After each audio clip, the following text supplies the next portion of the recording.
Good day, high flyers. Do you want to get into real estate but don't know where to start? Do you wonder how others are living rent free? Our guest today is Joe Cohen.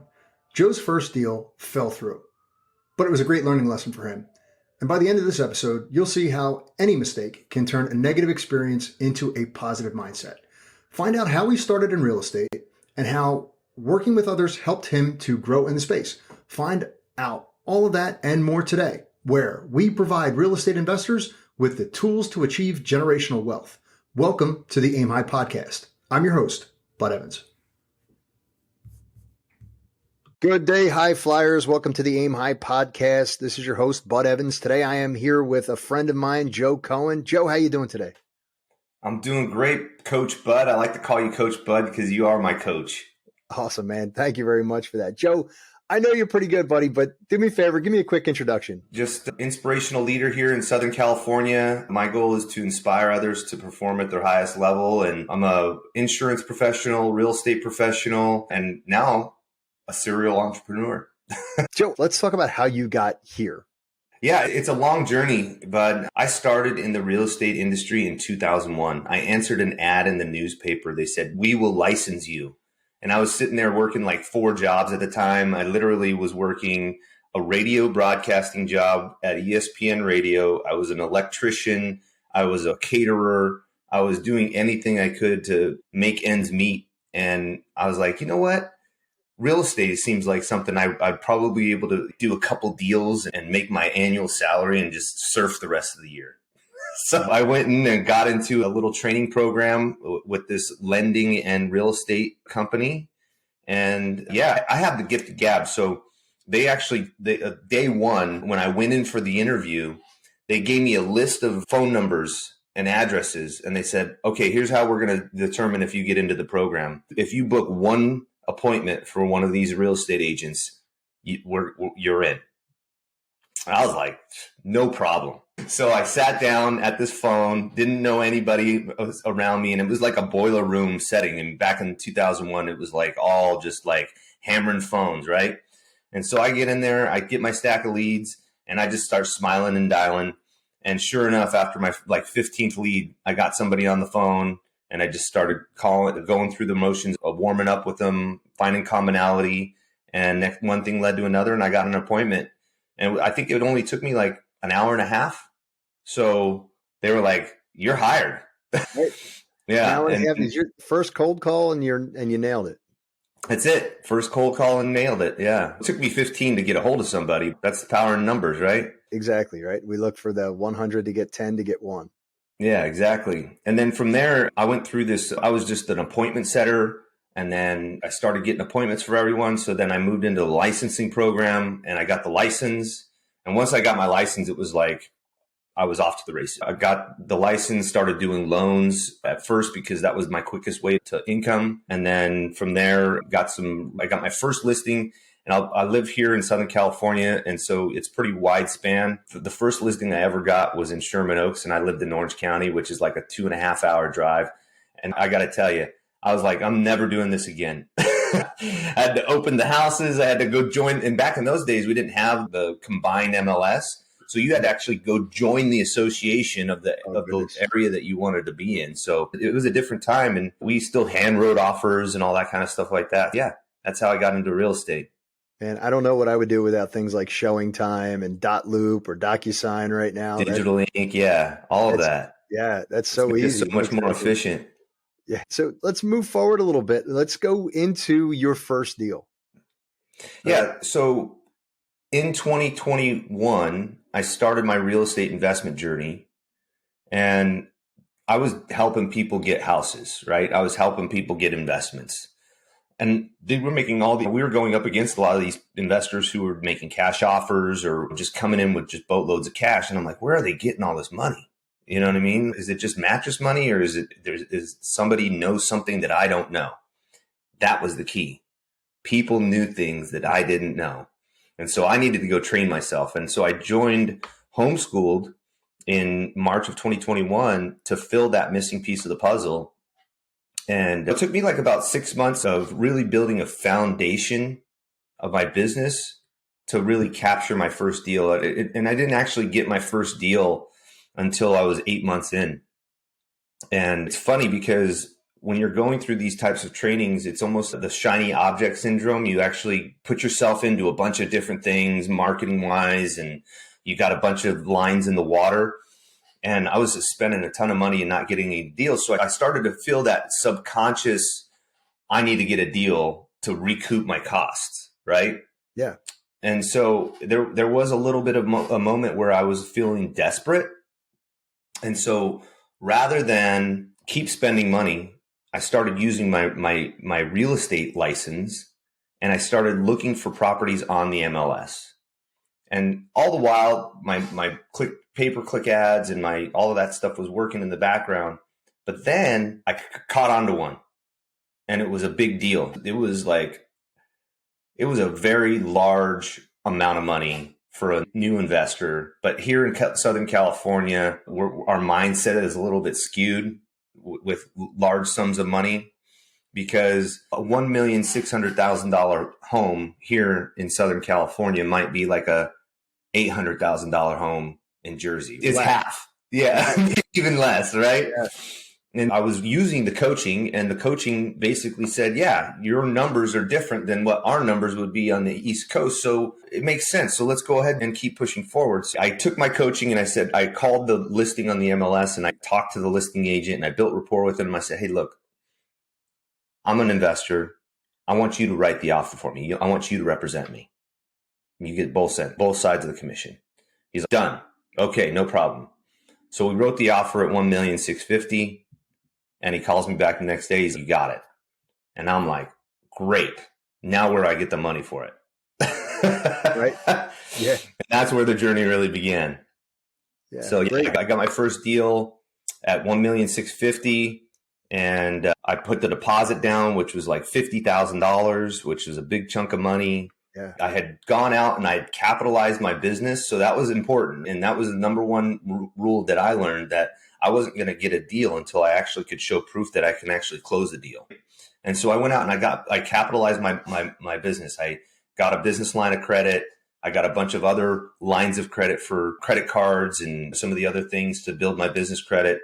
And then I'm blessed with having equity in my home. So I had a home equity line of credit for $150,000. So I used those funds to get the deal secured.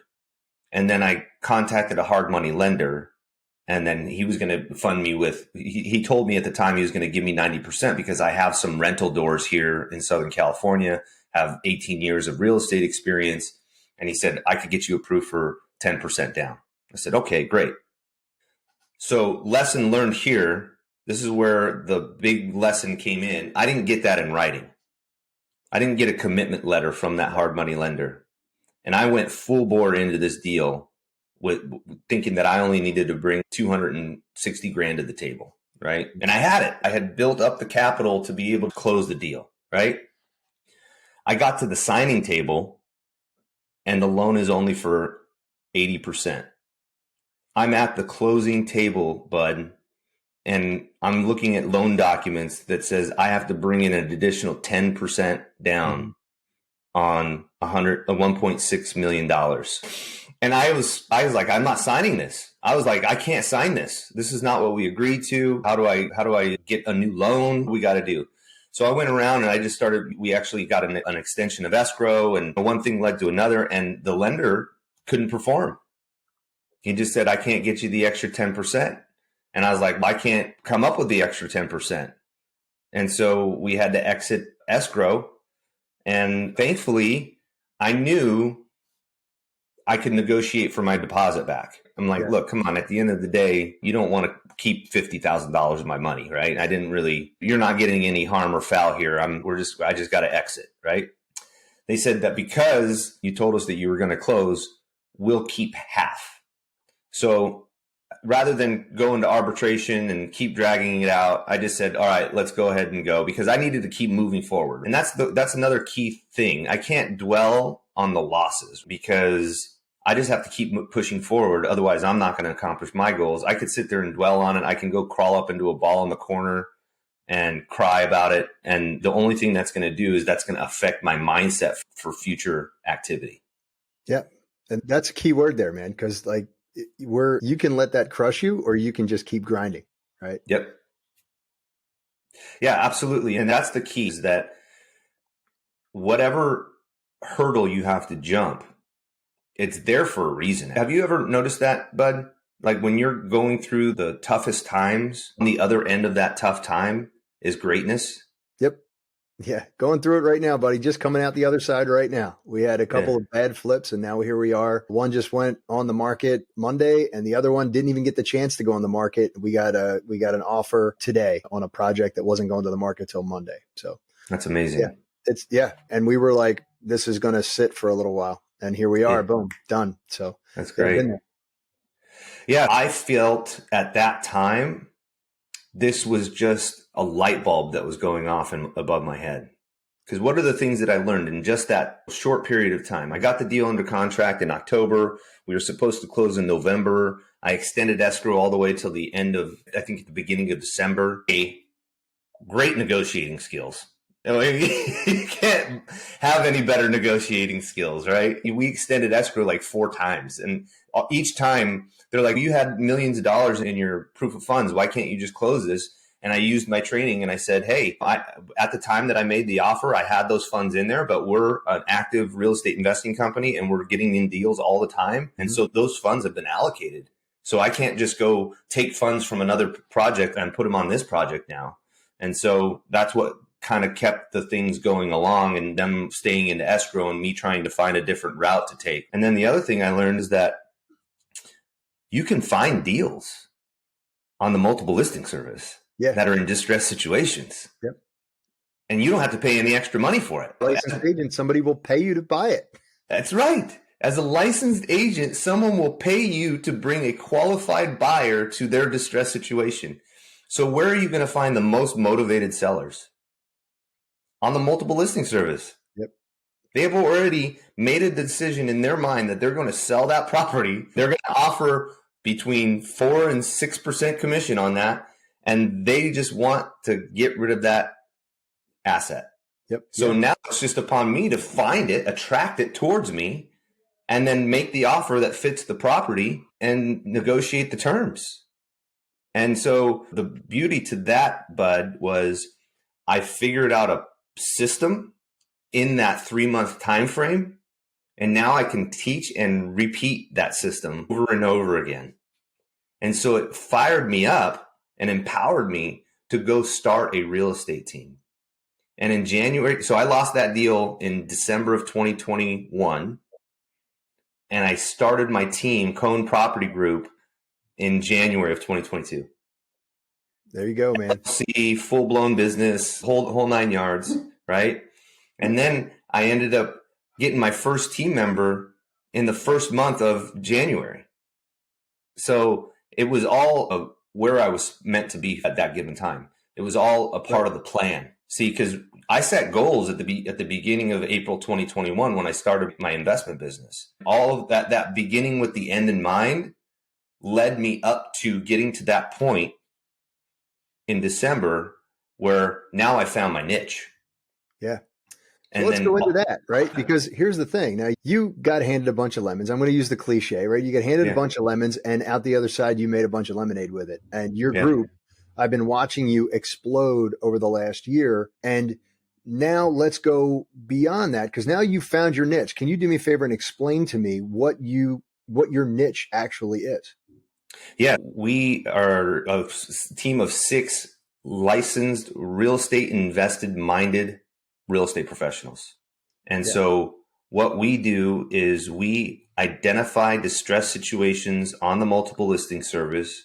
We get the properties under contract, and then we either assign the contract to another investor, which is considered to be wholesaling, right? And then, or we take the project on ourselves and we bring in an investor to earn passive income on our opportunities that we find on the MLS. Right. So now your first flip collapses. You take that and you run with it. You create this team. You guys are starting to crush it. Now explain to me, am I allowed to talk about the TV show? Yeah. Yeah. Okay. I mean, So do me a favor. talks about it all the time. Right? Yeah, he does. Right. I didn't know if I was allowed to bring that up, but American Idol, you're not allowed to say who the winner was, right? Yeah. So now your first flip fell through. Yeah. Now you start flipping again, and then you wind up on HGTV. That's right. Yeah. So first flip fell through. We assigned our first contract in December of 20. In December, January. Excuse me. We get a burn down property under contract, and then we flipped the contract right away. We made the 2%, and then we're just off to the races. Right after that, we get another deal in LA from a wholesaler who saw us based off of our real estate posts and stuff like that, and hit one of my team members up and said, "Hey, I got this opportunity in LA." We analyzed the deal. Now, this one's one of those ones that you definitely are going to learn on, because the terms were there was a squatter inside. You can't see the property. It's in a kind of a rough neighborhood, so you're not really going to get much in the form of assistance. And you have to just take, the guy's willing to take cash for keys. Okay, great. We got that going. And then, so once we actually got into the deal and we closed, we found out that the guy didn't want to negotiate for cash for keys. He wanted to live there. He just wanted to live there rent free. And so then we had to go through the eviction process. But all the while, our team is growing. Our team is developing, and we're getting more deals. And we got another deal under contract in Lake Arrowhead, and we got another deal under contract in Virginia because of another referral that came from our activity on social media. And then we got another deal under contract. And so we have a lot of deals coming to us now, all within a year's time frame. And we have this now property in LA that has the squatter situation. And boy, can I tell you, you go out to these networking groups and you're meeting all of these different people. And I found this company that does landlord advocacy. I'm like, great. I'm a landlord now by buying a property with a tenant inside, and I need to get him out. So how can you advocate for me? He says, we can get the squatter out in 90 days if we have to evict him. I'm like, that's faster than anything I've ever heard of, because we're in California here on an eviction moratorium because of COVID. Yeah. So I'm like, how much is it going to cost me? $8,000. I had a budget for $10,000 for cash for keys anyways. Right. So $8,000, $10,000, I'm saving $2,000. Let's go ahead and go with that. Yeah. Well, that didn't work out. It took us 5 months to get that squatter out. In the meantime, because I'm part of the homeschool group, Tarek mentioned that he was looking for people to film on Flipping 101 for properties in Los Angeles or in Orange County, which are both my markets. And so I applied because I knew I had this property. It was in LA. We also had another property in Orange County at the time. So we were like determining if we're going to use that property or that another property. Well, the property in Orange County fell out, right? So I think this is how all of our lives works, right? Everything happens for a reason, right? We're all in this environment for a specific purpose, for a specific reason at a given time. And so we apply for the show with this LA property, and they deny us. They said, no, we found somebody else. Okay. I'm like, no worries. I think the circumstances at the time was they were worried about the delays of the eviction, right? So August comes and we finally got the ruling to evict. We do the sheriff's removal. Boom. We got the guy out. The very next day, I get a phone call from the production crew. Hey, you still got that property in LA that you're going to flip? I'm like, yeah, we do. Actually, we just got the squatter out. Perfect. The last people that we had in mind, they fell through for whatever reason. You're in. Nice, right? It took us longer than we expected to get that eviction done, but it was actually the perfect timing for the show's circumstance. Yeah. And so now we got that property on HGTV. It's been an amazing ride. Awesome. So now that's what you currently have going on, but what do you have on the horizon? Oh, we got a lot of things going on the horizon. We set a goal in 2022 to close 12 transactions, whether it be a real estate transaction, retail is what we call it in our team, versus a wholesale transaction, and that's our real estate investment side. And so all of our team members, we ended up closing 16 transactions in 2022. Wow. Good for you, Joe. Thank you. It was an amazing year. And that also goes to prove how goal setting is super important. Yeah. Because when you set that goal, that target, all of those little smart activities that you're doing to get to that target are always going to reap you more than what you set your expectation for. Yeah. And so our goal this year is 24 transactions. We're already at 4 transactions closed since the beginning of the year. And so we have 2 fix and flips going on right now. We just put the LA property that's going to be on HGTV show on the market. And I was just at the property this morning and there was an organic showing. And I'm super excited because I just felt like they were the right demographic for the house. Yeah. And the real estate agent told me, hey, you're going to be hearing from me later. I'm like, excellent. Great. Excellent. Right. And by the way, I saw the post on Facebook. Just that glimpse of it just looked awesome. Thank you. Yeah, we put a lot of work into that. That house got rebuilt from the foundation up, inside out. We spent way more money than we wanted to on that. And that's another story for another day. But now we have a project going in Diamond Bar, California. We got it in a probate on the MLS. We have another property in Riverside, California. We also got that one on a probate on the MLS. So we have 2 deals from the MLS in rehab right now. And I just got a phone call right before we got on this podcast today. We just locked up another deal in Orange, California, $1,050,000, and the ARV is $1.6 million. Nice. Good for you, buddy. That's great. Yeah. So now I gotta scramble to find a buyer for it. It's all good, man. It's all good. It always pans out, doesn't it? It sure does. Yeah, man. All right. Now you're moving. You've got your hustle on. You've always been a grinder anyway. There was never a shock that you were going to start to take off. And when you did, you were going to start to double. All right. Now that we got that, what is one thing that you've learned as your wealth started to increase? The one thing that I've learned as my wealth has started to increase, I would say the biggest lesson that I've learned is know who you're getting into business with. I learned so many lessons from this one transaction in Los Angeles. The landlord advocate was also a general contractor. And from the encounter that I had during the eviction process, I should have learned how that guy did business. From what did he tell me at the beginning? He told me 90 days. How long did it actually take? 5 months. What type of personality was that person? He was a tell you what you want to hear, knowing what the actual process was just to get you in the door, just to get your money spent with him. Yeah. And then, so the other factor is that now I'm in a situation where I only planned on holding that deal for 6 months. We were already at month 5. Now I need to move quickly to get this thing rehabbed. Okay. He's a contractor. And I had the conversation with him. I'm like, look, we can't go through what we went through with the landlord advocacy. I need complete transparency and communication. And it didn't happen. It didn't happen at all. As a matter of fact, he got into this. It's amazing how some people can spin the words to where you actually feel like you're guilty for holding them accountable. He was really good at that. Yeah. I get it.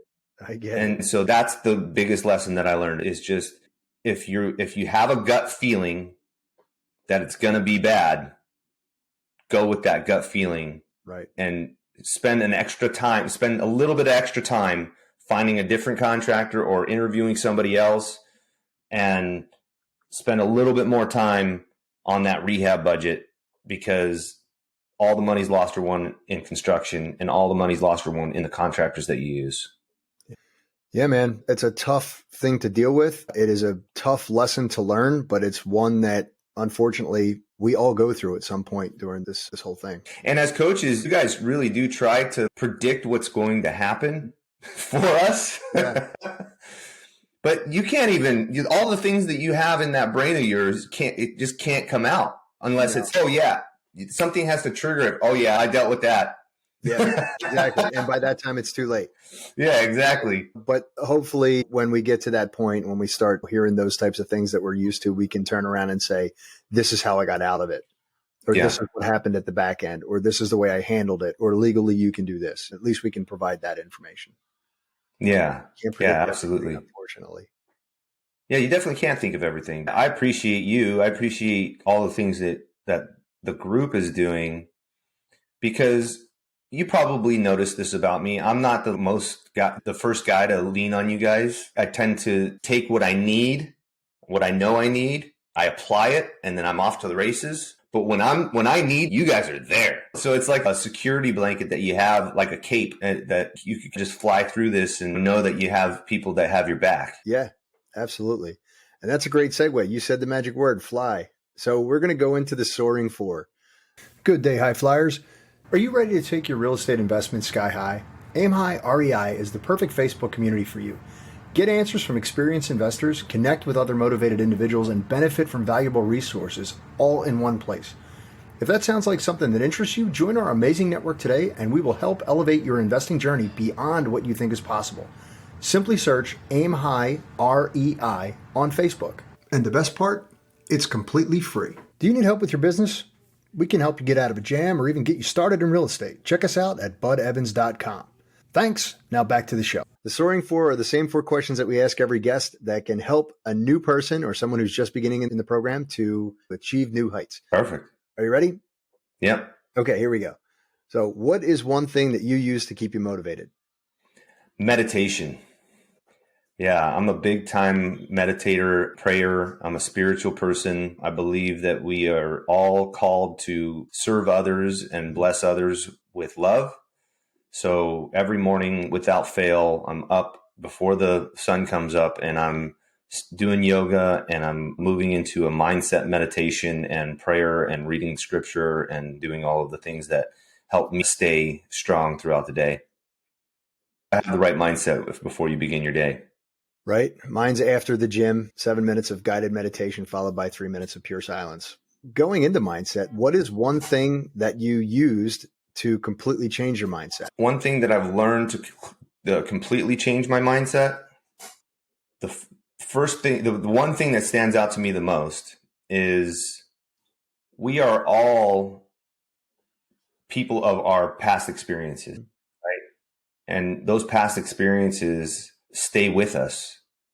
The thing that helped me the most is letting go of the past, because you can't change it. So whether, that deal that I lost 24 grand on, my wife was freaking out, right? She's her first deal. You freaking stumbled. I could have went down that path and been right there with her. And that would have probably kept me losing more money. I didn't. I let the past go and I said, hey, what did I learn from that experience? So that way it would empower me to keep moving forward. And whatever happened 5 minutes ago, right? 1 minute ago, it's already done. It's already gone. The only thing you can do is affect what's going to happen in the next 5 minutes, 10 minutes, day, month, year. So now what tools are you using to keep you on track? I have so many tools to keep me on track. I actually have a time blocking schedule on my calendar where every minute is accounted for in the day. And if I get a squirrel moment, maybe I went to go check something on my phone and then I ended up going into Facebook and going down that rabbit hole, or I get a phone call from one of my team members and now their agenda is pushed on me. It allows me to go right back to where I was and keep moving forward. Time blocking is a big thing. We preach it all the time in our team meetings. You got to have every minute accounted for in the day, so then that way you know exactly where to be in that time frame. What is one thing you would change if you had to start all over again? Oh, that is a good one. Wow. If there was one thing that I could change, if I had to start all over again, it would have been to assume that I was going to have to bring 20% down to the table on that deal, because that was a good deal. Are you ready to hear how much it sold for? $2.7 million. Oh, okay. Wow. $1,100,000 over what I had it under contract for. That would have been a big win. My first deal. You can look at it that way, or you can look at it as though you learned a lot. I learned a ton. But from that, what I did do is every single deal, I'm like, we're not going to count on what the lender says. We're going to count on what we know we can bring to the table. That really it had an impact on us going forward for the rest of our journey. Joe, in closing, is there anything that you're currently working on? Yeah, so we got the show coming out. They haven't still finalizing the recording of that. We should be getting a date here, and we'll let everybody know when that's being released. But we're also going to be starting our own podcast and a TV show called The Inspired Show with Joe and Jorge. Okay. And Jorge is my business partner, and he's been helping us with he's like the passive investor, but now he's more ingrained. And so we've had some experiences together on a couple of different things. And we want to share those experiences and also bring in people like yourself and other people that we are in our community. And so that's going to be starting recording here this month, and we'll start pushing that out on all of the podcast channels and YouTube. Okay. And Flipping 101 with Tarek El Moussa is the TV show that your flip is going to be shown on. Yep. Flipping 101. Joe, if somebody wanted to reach out to you, how would they do that? You can go to our website. We have c-rei.com.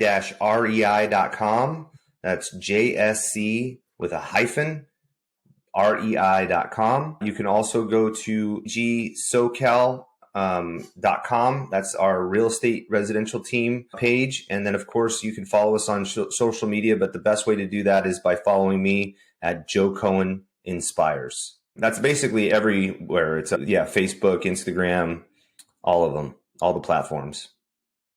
Thanks for having me on. I really appreciate it. If you want to go and talk to Joe, all of his contact information will be in the show notes. Until next time, aim high.